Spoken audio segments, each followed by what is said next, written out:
On my father's side, his grandparents were both deaf mutes.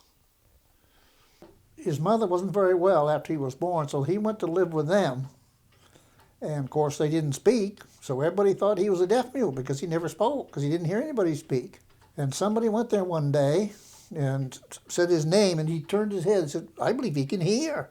He didn't hear anybody talk. I guess he didn't think you were supposed to. I don't know. But then they see he wasn't deaf. But as I say, for a year or two, they thought he was because he didn't say anything. I don't know whether he didn't cry or what, but he didn't speak.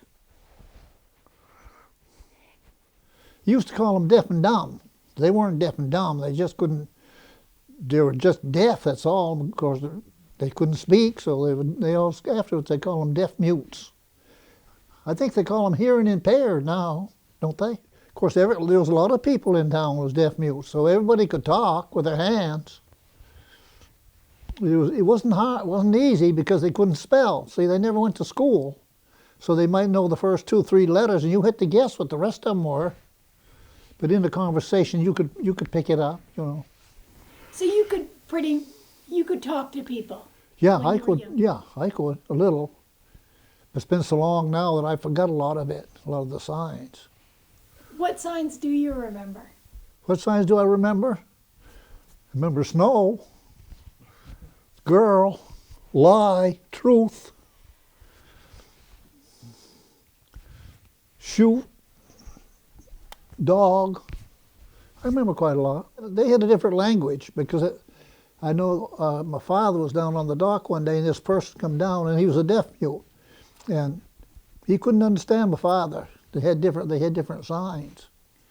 Some were the same. Of course, they never went off the island, so they kind of instituted their own, you know. And they had a sign for most everybody, for the person. Now, if a fellow he lost his hand in the threshing machine when he was young, and he lost his hand, so that you knew that was Benny Mayo.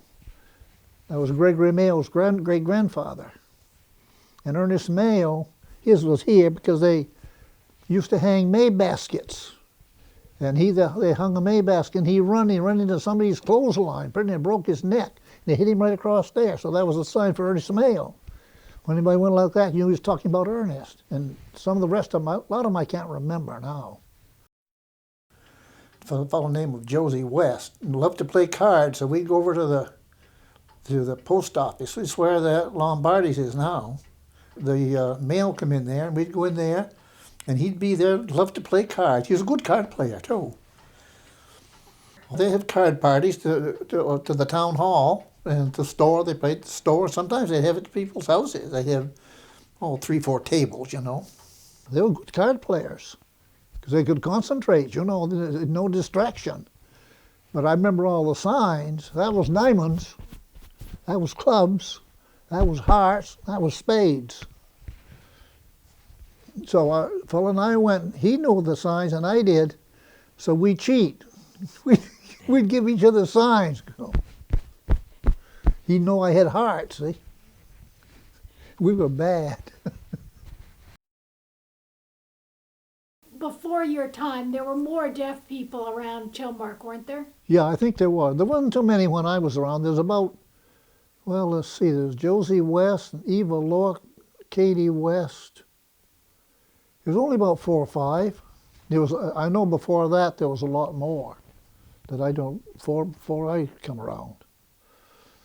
Can you show us the alphabet? A, B, C, D, E, F, G, H, I, J, K, L, M, N, O, P, Q, R, S, T, U, V, W, X, Y, Z. And can you count?